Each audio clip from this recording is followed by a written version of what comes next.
Yeah, I had talked to one of your guys, Travis, or oh, no, Tyler Kalamai. Tyler. We have Tyler. I was like, oh, we get one Travis now. Nice. My bad. My bad, brother. I was gonna take credit for it and be like, oh yeah, we get one Travis, but I'm all, hey Corey, where's the Travis? I'm on the side, Corey. Who the heck is Travis? Yeah, No, it's not. Yeah, so you know what, so like I said, I'm just starting out. And so I'm searching for my third project. And I've been wanting to get over to the Big Island because my dad stays there. And I remember like 2-3 years ago, the property values in Hilo was like 300,000 for single family home. And I thought, gosh, that's a great, not ready, nah. Then fast forward 2-3 years later, they're like double, you know what I mean? So I'm like, I gotta get out there. And my dad keeps telling me that we need to get out there. So finally I'm taking him up on it and trying to get out there. So I saw some land out there in Hilo, and I wanted to get into it and CPR or subdivide. So I thought Leo and Lisa's story that I caught towards the end was really nice to hear, because it's like you have this raw land and there's opportunity to develop it. So it's zoned RS10. And then Tyler was like, you know what, you gotta have at least 5 under your belt. And one of those 5 has to be from the ground up, because that's what I wanted to do. So anyway, I'm in this point where I need to pivot because I haven't found anybody who has that experience yet in order to. I can put you in touch with a few people if you need, Jenny, if you have something. That's easy. Hey, nice. Corey. Yeah, and just learning more about what that means. Kalamai, Kekoa. Oh, no, you're good. You're good. In fact, what I was thinking of doing is let's pause you for just a minute. And then later on in the half hour, we'll bring your story back up so everybody can contribute ideas on how to get started. Because it's such an important question, and people ask all the time. It's like, hey, I'm new, what do I do? And I don't have enough credit, or I don't have enough experience, what do I do? And so I think it'll be beneficial to a lot of folks on the call if we kind of talk through your story a little bit, if that sounds okay. So hang tight for just a minute, and then we'll do our other administrative stuff first. The leads, needs, and good deeds. You go, Corey. Actually, I have a couple, but if anybody has anything, feel free to unmute or drop it in the chat. Leads, needs, and good deeds is for anybody who's jumping in new. It's if you got any leads for a deal that you got but you can't take down, or you're looking for a partner, this is a good time to talk about those. If you got needs, like you need money, you need sleep, or you need friends, you can also bring that up now too. And then good deeds, if you want to shout out to somebody else that you saw do a really cool thing, or shout out because you saw something cool, that's cool too. So if anybody's got anything like that, this is the time. I just got to shout out Joel and Marianne and the New Wealth team. They exited their project in Kalihi, which was not easy. They had a huge curveball come up. Yeah, Joel. That was an absolute nightmare. Oh my God. Yeah, we were pretty. We like nightmares. Yeah.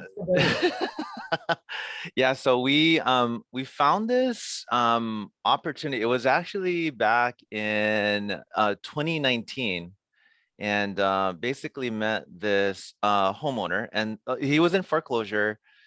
And basically he also had a bunch of roommates. They had one guy sleeping in the back. He also had a mechanic. So one of the rooms had tires and engine parts, and they didn't have an electricity. So they had a car on the side with a bunch of car batteries, and then they tapped into the I don't know, they had a bunch of lines running through it. So basically he was in pre-foreclosure. He was gonna get foreclosed on. So the big thing is, it was inherited. It was inherited from his dad. The house is paid. No, he took out a loan. And so he was getting foreclosed on. So basically what we did, and I think he was kind of suffering depression, but we ended up helping him out. So he goes, hey, I don't have any money to go get another place. So we said, hey, we can front you some money. So obviously, we go through all the normal measures to secure that. But so we basically gave him 25K, and a week later he's still there. However, a week later Oh, he's still there with a new car though. oh my So he get a God. new car. So he uses the money to buy a new car. He did not get a place. Oh So no. so lesson learned number one there is, if you're gonna help them out, go directly to like the property manager and then secure the property that way. So the next time around, we ended up communicating with the property manager and basically got him a property. So put down the deposit and the rent, and then took him a while, but he then moved out. So for us, we're like, yes. So we acquired the place for 400K, and then so we started. And you know how it is. So it was about 1,000 square feet. It was pretty bust up, no electricity, so a lot of things needed to be done to it, and we wanted to add a little bit of square footage. So obviously the house is in a non-conforming lot, and there was just a lot of issues with it. So we started to renovate with this mindset that we're going to extend the bathroom a bit. But at the end of the day, we started the permitting process, and then we got a notice of violation. So that's fun. So we we started the construction kind of like in February of 2020. I got the notice of violation, so we were really quick of trying to get our permitting in. So we did, and it took a while. It took a while because COVID then hit, right? So everything got shut down, and you needed to communicate with DPP, online. So we did that.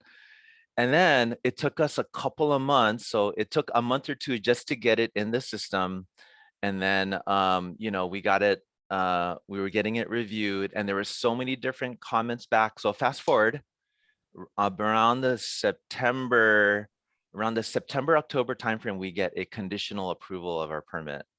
However, they stated that you needed to get a floodway permit. And we were thinking that that was pretty trivial. It is absolutely not trivial. So the first thing you got to do is a topographic survey. So you got to do that. So you got to get somebody to come in and do that. The big thing with the topographic survey is they calculate this thing called the base flood elevation. And what it is, it's a point on the property, and the bottom, not your finished floor, the bottom of your floor needs to be 12 inches above the BFE. So when they calculated it, they said we needed to raise the house. And I'm like, oh my God, that's gonna cost us a whole lot of money. But in any case, during this process, it took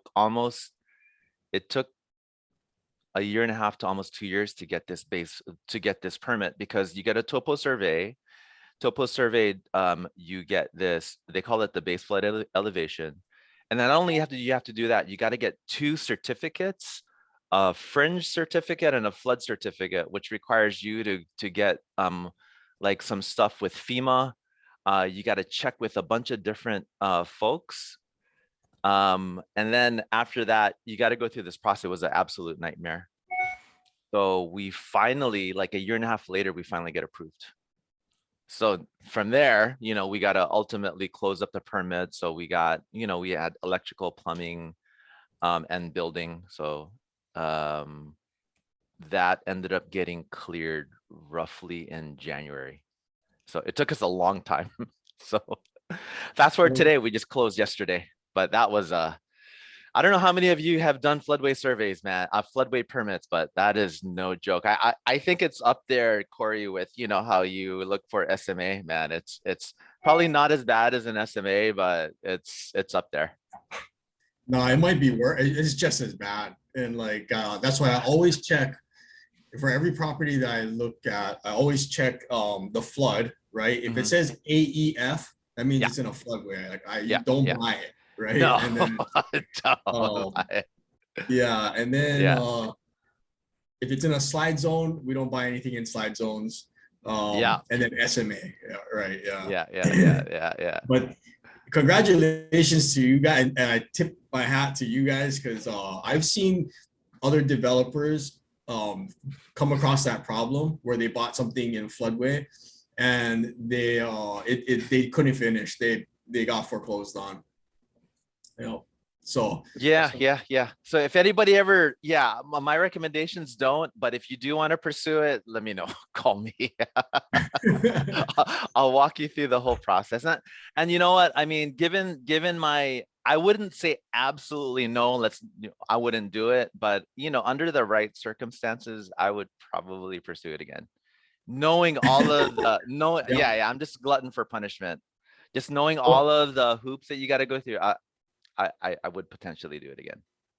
Man, yeah. Well, that's a huge advantage if you know how to fix that problem now, and like you Yeah, get yeah. better and more efficient, and right. And then now you know the holding times roughly. Like Yeah. you might be able to find some nice deals that you can fix that problem. Yeah, So yeah. that I'm property, just that property was on Nihi Street. Yeah. yeah, So, I created a website, so if you guys want to take a look at that, 3,000 for Nikki Street. yeah. Okay. Yeah, yeah, Can you definitely. post And it in the here's the chat? thing is, yeah, I did. I posted it in chat. It's pretty funny. Oh. So people just make it look so easy. So we definitely bought a house that there was a poltergeist in there for sure. We bought a burnt house. Oh my God, that's expensive. Burnt houses are extremely, extremely expensive to buy because depending on the toxicity level, if they do a test and the wood is above 5, so like meaning the toxicity level is like at 6 for lead, it's considered hazardous waste and you got to ship it. So a 20-foot shipping container to the mainland is 27 grand. So think about that when you're thinking about buying a house. And then I'm going to add this one to my history books, which is Floodway. So I was picking up Wow. all of these crazy lessons learned. Yeah. You should I start a didn't know YouTube that. channel. That would Yeah. be Right. very insightful for people. Yeah, exactly. And then each one a funny story, crazy stories, but yeah, we could definitely talk about that some other time. But yeah, thanks for the shout out. But yeah, that was a village. Took a village, even you guys. I was thinking of midway through, I was thinking of short sale, I was thinking of foreclosure. No, We've man. we've all been there on properties, Yeah. dude. So if anybody Right. invests for any period of time, you end up doing a deal where it's a nightmare and you don't ever think it's going to end, and you're trying to find any easy way out. And Yeah. sometimes the easiest way out is the hardest way out. Oh yeah, Roger that for sure. Yeah. For sure. Yeah. Yeah. But we stuck to it. And yeah, got it done. So You guys didn't quit, right? And you came out better no. on the back. Yeah. Don't start what you can't finish. Yeah, exactly.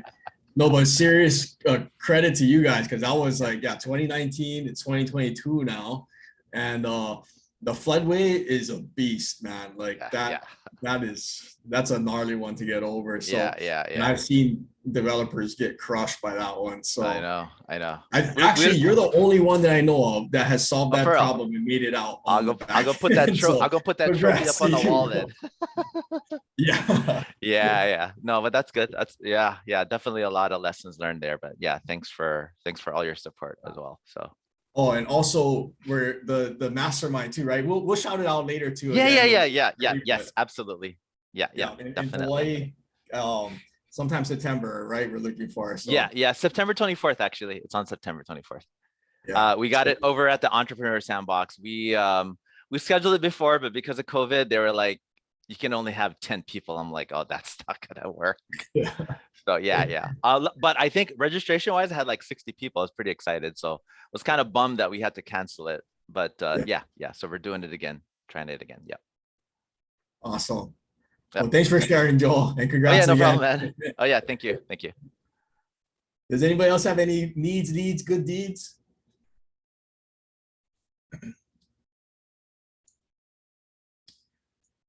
All righty. Well, I do have one more kind of plug to put out there. It's for my friend Frank, and he's an investor as well. He's a private lender with me. he has, let me just tell you a little bit about his heart. Like this, he's like the nicest guy. And so he ended up taking a job to within his friend who is older. It's a handyman company here in Hawaii. So and he took the job because his friend needed help, right?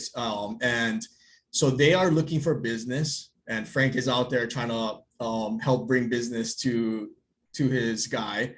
He's pretty much kind of running everything, I think, and coordinating for him because he is older. I think he's in his 80s or so. So Frank has such a big heart. So I told him, you know what? I'm sure there could be some guys in Hawaii who could use help, right? Specifically Oahu. So anyone on Oahu needs handyman work, please reach out to me, and I'll put you guys in touch, and maybe it'll work out. It's not just like a one-off person. It is a company, so they have a few guys. So any finished work that people need, then please let me know. I want to help Frank out, and because Frank wants to help his buddy out. So right on, guys. Okay. Well, hopefully everybody had a great week. We had Jenny on earlier telling us a little bit about her story, where she's a new investor, and she had a question about property on the Big Island, right, which is land, because looking at ground up construction. And for us anyways, in order for us to be able to finance a ground up construction loan, the person on title has to have done at least one ground up deal themselves, closing to closing, as well as having 4 other investment type of deals, whether it's fix and flip or rentals. So Jenny, you want to again briefly go over your story? Sorry to have you repeat. Yeah, sure. So I found this this land in Hilo, and it was something that I was thinking about getting to for my third project. And because I don't have the experience, it's causing a little bit of an issue to get the hard money. So I'm just looking for the experience. I need a partner for that. But are you in contract? No, not in contract. I'm really just looking for deals right now. And so that was, 2 or 3 days ago. And so today, after talking to Tyler, I thought, you know what, I need to pivot. I need to figure out something else to do, because I don't want to just sit and wait and try to figure something out. I want to try to figure out something that I can do right now. So I just kept looking. And then there's this one property that came up out of doing this that I kind of just been putting my eye on. It's another property in Hilo, and it's probably non-conforming. It has a potential for 3 units to rent, and it's in a good area. And so I actually messaged Tyler about it last night, and I was like, hey, I have an alternative property that I think might work. And so that's kind of what I'm working on now. Fast forward 2-3 days later in pivoting. Jenny, hang on for a second, just for fun. Tell us a little bit about that first property, and let's see if we can help you think about options, just for the exercise of tackling something as a team. So the first property was in Hilo. How many acres? It's about 65,000 square feet. 65, so just over an acre and a 1.3, 1.4 acres, which is good. Okay, what's the zoning? RS10. RS10, residential 10. Which means 1 house per 10,000 square feet, which is good. So that's awesome. Are utilities to the lot now? It's close. It's about 100 feet away, and water. And 100 feet will run you at least 100 to 200,000. So you just kind of factor that in. So it's not a deal breaker, but just depends. And then in this world of cost supply chain issues, estimate 200 easily, 200-300 just for the utilities to get pulled. And it's not the electrical that's the expensive part, it's the freaking sewer line. Unless it's on septic. Is it on septic? No. Okay, so which is good. So then, are there houses already next to it, around it? Is there development nearby? Okay, Yes. good. So that's good. Yeah, that's cool. That helps. And then is there any other houses beyond this property? Like if you go down the street. back, no, so it's almost like it ends in a cul-de-sac. So that's Okay. kind of the vision that I had when I looked at this property. Is I thought, gosh, this would be a great end cul-de-sac, because it's kind of has a almost like a triangular weird Pie shape kind, yeah. almost, those are, yeah. yeah, those are awesome. And is so it behind that flat? I'm sorry. Oh, sorry. What would you say? What's behind it? So in the front of the property is the entrance, yeah, and then in the back, towards the back of the triangle, so to speak, is a seasonal stream that runs. Oh, we like Yeah. seasonal streams. Does Sure, that? it's not in floodway. I was just gonna say, does the thing flood? No, so it's not. It's flood zone X. Okay. Yeah.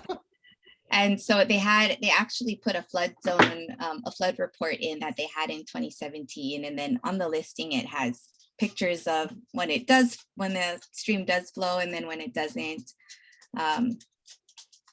Nice. So, okay. So technically you should be able to build 5 or 6 houses based on the RS10, right? On that size property. Is 63,000 square feet. So roughly 5 to 6 houses. You're on a stream, pie shape, which is good. I was asking if there's any houses beyond you, because that means that maybe you can partner with the other houses past you to pull the sewer line down the street. But since there's nobody else down there, it's hard to split costs unless you can contact the owners of the other lots on that cul-de-sac and just be like, hey, we noticed you haven't built either, and there's 5 of us down here. You know, if the thing runs us 200K and the 5 of us pitch in, it's only 40,000 each. We'll bring it to the end of the street, and then everybody pays their own throw, you know, like maybe the last 10 feet. So that's one way to look at that, to bring down costs. Nice. And then when you take a look at the nearest houses, are they newer houses or older houses? They're older. Older, okay. And is your vision to build and sell or build and hold? Build Or and hold. short-term rental kind? Build and hold, long-term rental. I don't think short-term works out there. Probably The not. community doesn't like it. Yeah. and it's Yeah. Where in Hilo is it, Jenny? It's in hold on Like, one second. Is it close to the Hilo town, or is it out in Yes. like Ainaloa? Oh, Hilo town. Yeah, it's So almost is the it's in Kaumana. You guys know Okay. where that's at? So you got Yeah. Hilo, and then you kind of drive up a little bit to Kaumana. It's really nice up there, but it's remote. So yeah. is it So the on? thing- Does it have sewer, city sewer, and water and stuff, or is it catchment system? Yes, out there they do have city sewer. But it's not to And the lot. water? It's about 100 feet from her lot. Mm-hmm. So we Okay. gotta put the line up. Mm-hmm. And then what's the price of the property? It's 500,000. Oh, For okay. all the land. Mm-hmm. Wow, that's pretty good, because if you can get, is it already city entitled for ready to build or not yet? What does that mean? Do you know if the city has already allowed or provided permits for someone to just start building? Or, No, not yet. okay, so you got to go in for permitting and stuff like that. Well, I mean, if you Right. can get the permitting done, of course, you got to factor that in. If you can get 5 lots out of it, that's basically 100,000 a lot. That's not bad. Yeah, What are they it's not- selling for though? Well, then you got to build a house. Yeah. It when I was trying to crunch the numbers, it seemed a little tight for the amount of work that had to be done. It seems a little tight. What was your question, Kekoa? Oh, no, just as if, yeah, no, you're doing already. I think without going into super big detail, I think you're on the right track. Is like you pencil the numbers based on exactly like you're doing. That's what Corey and I would do if we were looking at this. We're building out some homes up in Waianae. And so a similar thing is evaluating what's the cost, what's the septic, what's the sewer run, and then what's the permitting process, what's the time to hold. Because if you don't have permits yet, the hold time could be 6 months, yeah? So if you buy it, you've got to hold, but that's okay, because the nice thing is that at first, when you're new to investing, you kind of look for the low hanging fruit and you want to do the easier ones. But over time, you start to realize deals like this are harder to do, which means there's less demand, which means more opportunity. And sometimes it means you can get a better price on it too, because there's not going to be a ton of people probably buying up there. So, but yeah, I mean, it sounds like an interesting property. And to get qualified, I mean, you just got to, like you said, find a good partner. But at $100,000 a lot, you know, when the lot is 10,000 square feet, like that's not a bad price. But Mhm. construction cost is going to be what will kill you right now. That's the hardest part of what we're discovering, and that's around the country, let alone shipping Right. things to Hilo, you know. But Right. but yeah, no, you're on the right track, and hopefully this was beneficial for everybody else too, kind of listening in on how to evaluate like raw land as you're considering it.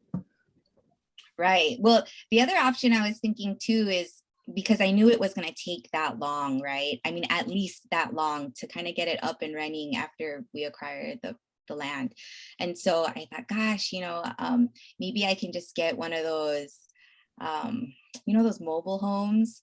And they're built really nice, brand new. Some guys selling them up in Big Island for like 80 grand. And I was like, God, I wonder if I could just pull a couple of those out there and then get them rented, at least to have something coming in, you know what I mean? Because you're right, the holding part is what's discouraging. How is this property, how is this land gonna produce passive income without having to actually come in and build and install all of these things that you were just talking about? So that was one of the other things I was thinking of. Yeah. No, I'd agree with you. I think that's a big consideration right now. Unless you can, like 2 weeks ago, you just print houses off of a printer, then that's perfect, right? Right. Even that still takes some costs, but no, that's great. I think you're on the right track, and I don't think that's not. I think the thing that you would do now is to keep checking out all the costs, figuring out if the city is open to a mobile home or a tiny home that can be brought on there.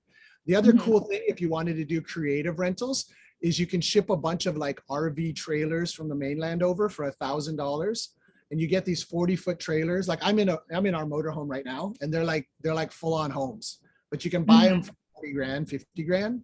But if the city allows for it, imagine the little community of like 5 of them, and you can still rent them for $1,000 a month.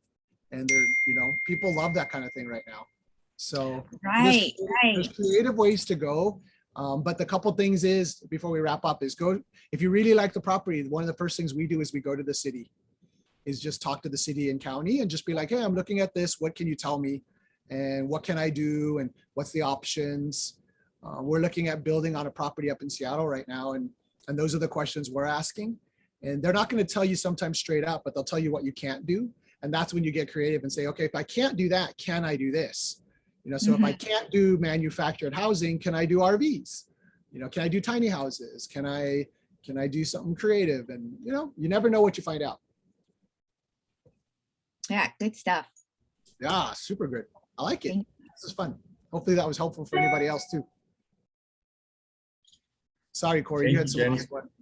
No. Thanks for sharing, Jenny. It's always a good lesson to hear what people are chasing down, right? And talk about it, because that's a development deal. Development is it's a whole other ball game sometimes.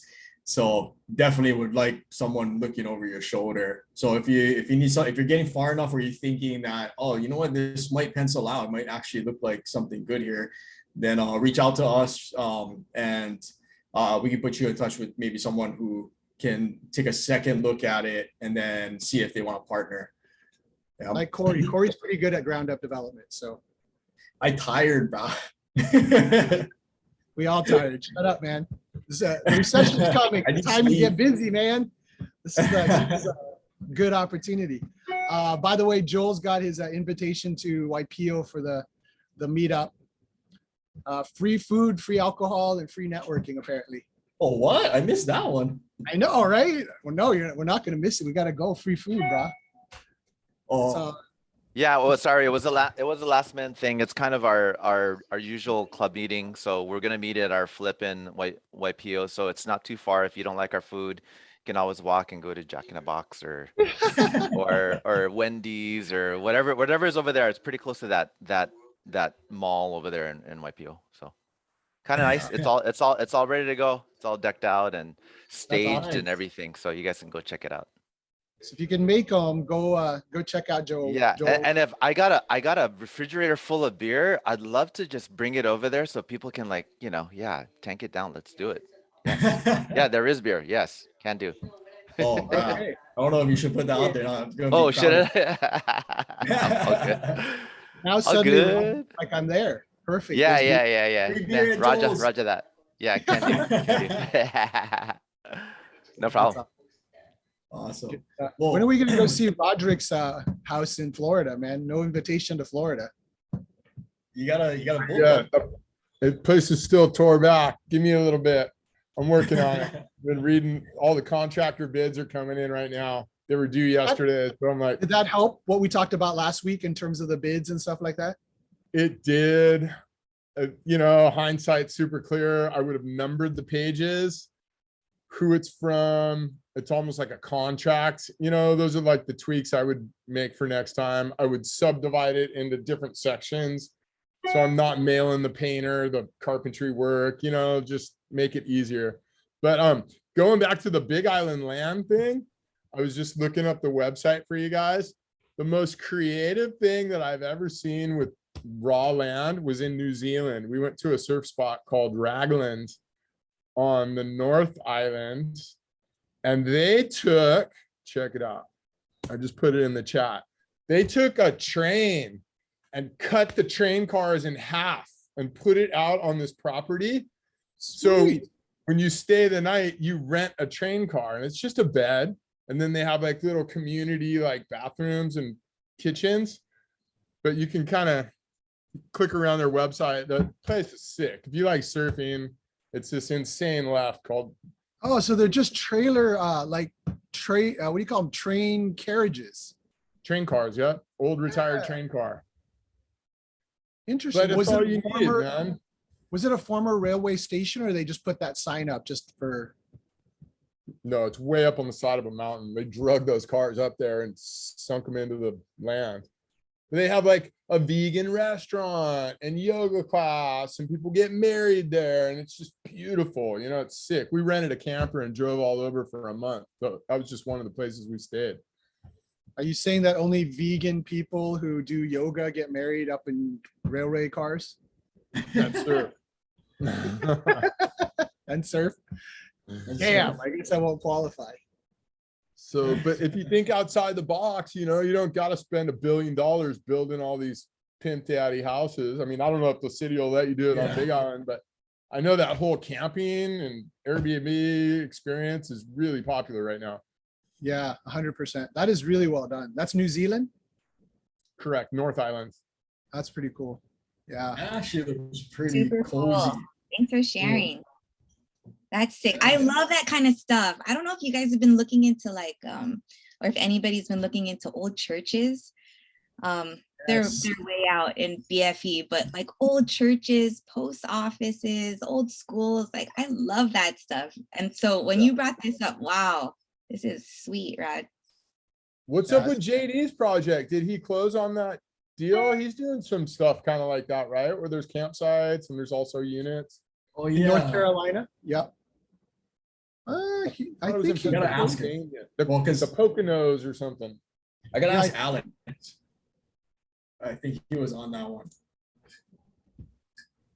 Yeah, that's pretty cool. Very cool. Love it. Anybody else got any projects you're considering or looking at or need to brainstorm? I kind of like these Fridays where we don't have a guest because we can talk about stuff that we're all processing. All kinds of stuff. All kinds of stuff. Who's got Free a project? beer. Who's got their Zaylen? What's Zaylen working on? What's up, Kekoa? I'm working on 2 projects right now. One with the Kalamas in Keanu Street. It's a Wilhelmina Rise, and I just locked up another one. I was actually talking to Corey about this one. It's in Hawaii Kai. I didn't get to do a full walkthrough of the property, so I'm doing a full walkthrough of the property on Sunday, and then there's some back-end stuff that we're concerned about, and then yeah, that'll determine if I end up taking it down or not. Did you find these on market or off market? So both of these are on market. The Keanu Street one is a pocket listing. Okay. And then the other one is I just shot out a lowball offer and they countered and I'm like, okay, let's see if you can make it work. Nice, nice. Yeah. On market, you can still get good stuff, especially when the market starts to change like it is now. And you're starting Yeah. to see things on market longer, price reductions. And sometimes sellers start high and then they realize they're unrealistic, but then their time frames run out and they got to sell. So that's a good time to make a low ball. Keanu Street's a good street. Corey and I have done projects on that street. So it's a good area. And that whole Kaimuki, I saw my old house was top of Wilhelmina, like such a good area, good values. How much time do you have to change your brakes, but My brand new car, Every year. 2,000 miles into it, I had to change brakes coming down that hill. Of course, you're hill's not a beast. supposed to be coming down the hill at 45 miles an hour. Should downshift, but who does that, right? But that's awesome. So anything that you're processing, Zaylin, that you need, you want input from anybody on anything you're Well, I doing? forgot to tell you, Bravo, we might be partnering with Zayla on this one. Oh, sweet. I like Yep. it. When are we buying? Sorry. I just send contracts to Kekoa to sign sometimes. Honest to God, like he just All the texted me time. this morning. He's like, honest to God, he's like, I'm gonna send you notes to sign for $310,000. Need your signature. Love you. That's all he sends. That's it. Doesn't tell me property address. Doesn't tell me how long we're in, who we're partnering with. He's just like, yeah, this money's going out. This money's coming in, and that's it. So he always just ends with "love you," as if that makes up for not enough information. Yeah. Anyways, that's we've got some issues we got to work out. Oh, that's awesome, Zaylin. Which project is looking most likely to go? Well, we're not in contract yet, so we can't disclose, but it's in Hoikai area. Yeah. That's awesome. Fix and flip. Boy, Kai, let's do the one right next door, Jeremy Mateos. Oh yeah.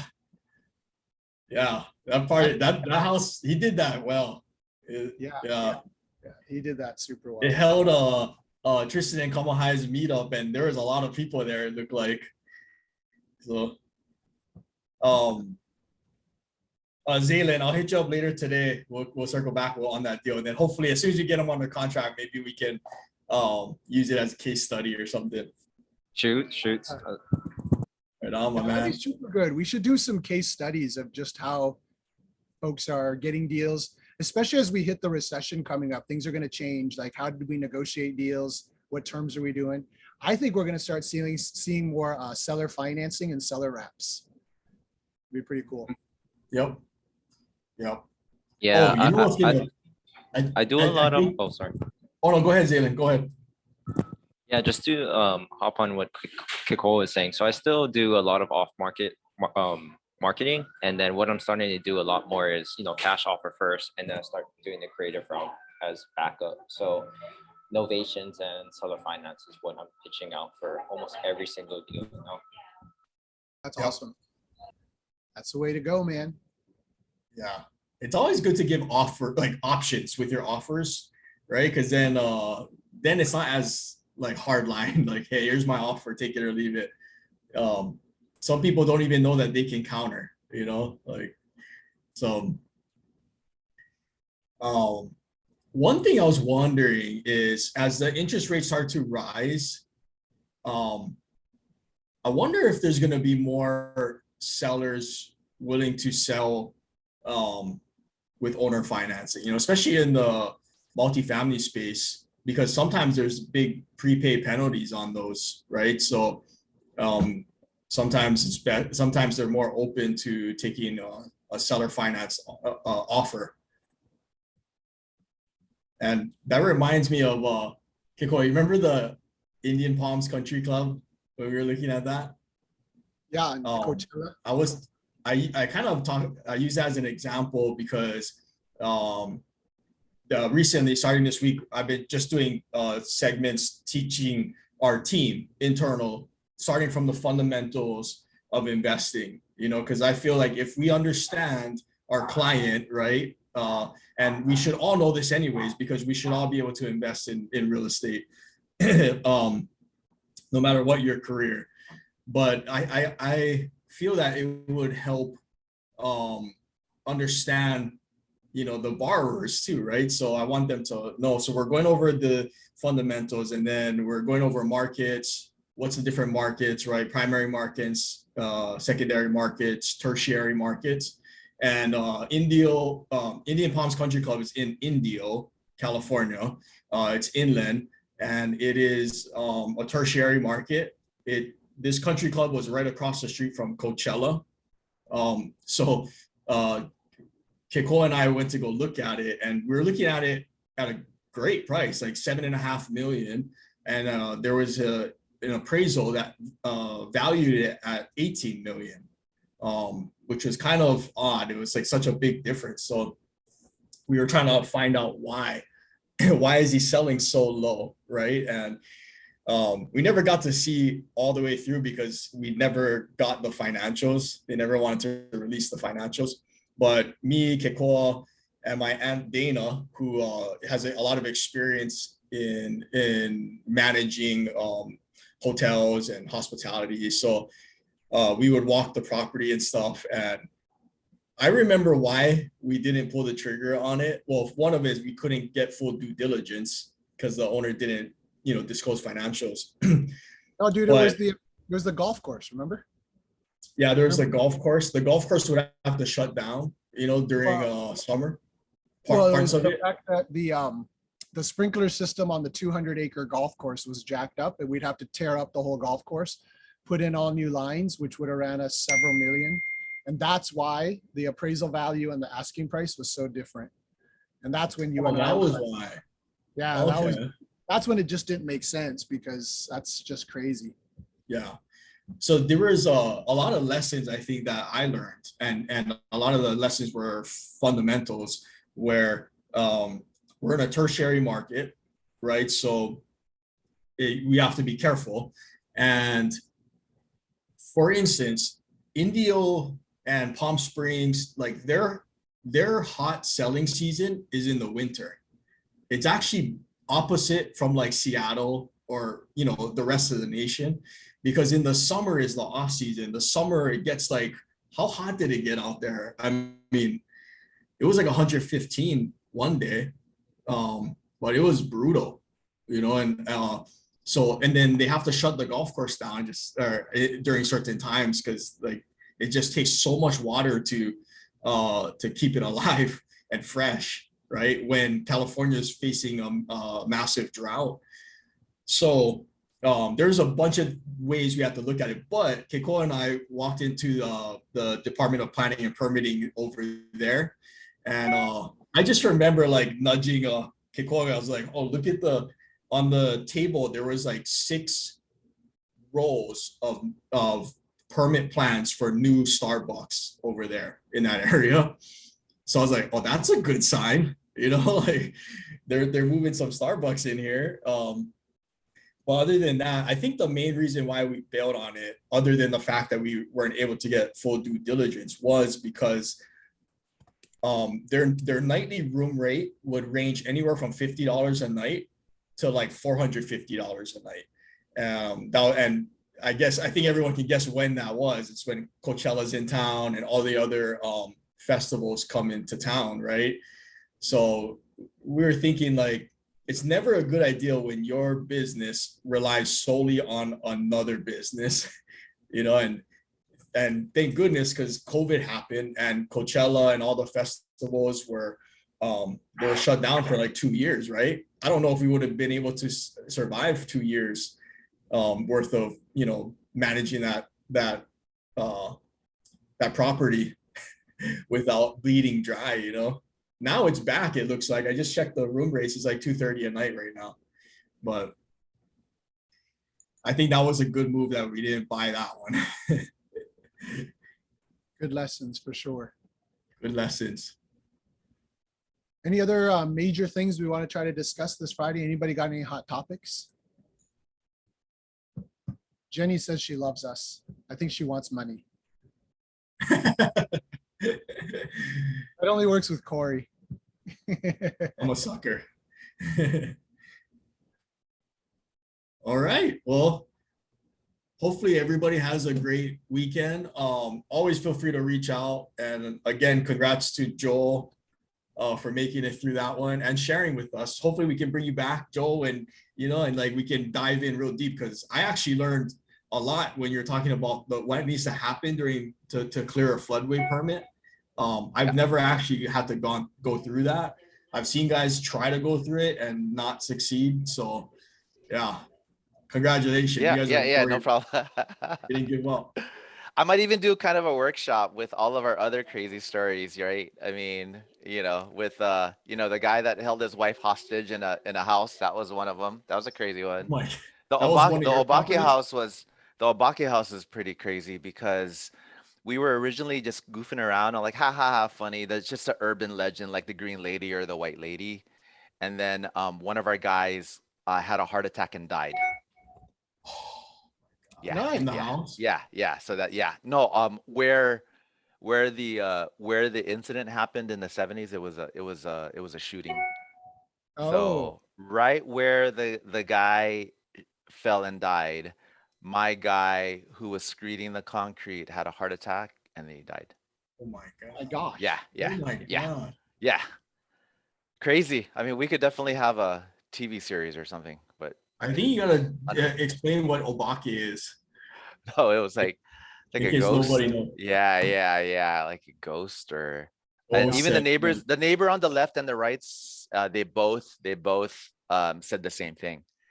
They Really? see, I don't know, they saw spirits, You guys still own it? shadows and huh? You No, guys no, still we own sold it. Sold it? it. And I did put it in the disclosures that, You put in the disclosure that yeah, there's. yeah. No, I mean neighbors on the left and the right, because I want them selling it and then coming back and suing me. I'm like, hey, you didn't tell us about this. So, Right. and Yeah. I just put what the neighbors said just in case they talk to the neighbors. So Yeah. That's awesome. That's pretty funny to have to disclose for sure. I know, right? Disclosure. But you got to make it a positive thing. You got to be like, hey, it's Yeah. a friendly ghost. It's like casting. It's like it's around and it's special. It takes care of stuff. Yeah. We got so many crazy things, and a homeowner putting a lien on his own property. So we're trying to close on one in Wahiwa, and then we're trying to clear that lien so we can get an insurable title. And he puts a lien on his own property That is as part of his pre-foreclosure defense, I guess. I don't know. Homeowners do crazy things. They do crazy things. We gotta have Joel on So do for our investors. Halloween special. Yeah, yeah, right. The Halloween special. Last time we talked about our nightmare project. Yeah. It was pretty I wanna funny. hear you. I met Marianne working at McDonald's, right? And then their nickname for her was Scary Ann. So it's probably better to get Scary Ann to go tell these stories than Joel. I'm glad she's not here. She'd be yelling at me right now for sure. Right on, Joel. Okay, yeah. all right. I got to go jump on at 2:00 out here in the Pacific time zone. So you all Well, have you late, bro. Get going. I know. It's all good. Well, It's all good. Thank you guys for jumping on for another All right, Friday. thank you. Everyone have a great weekend, and we'll see You you too. guys next week. Hello, everybody. All right, later. Everyone. Aloha. Kenny, what's your maybe get your contact, or if you want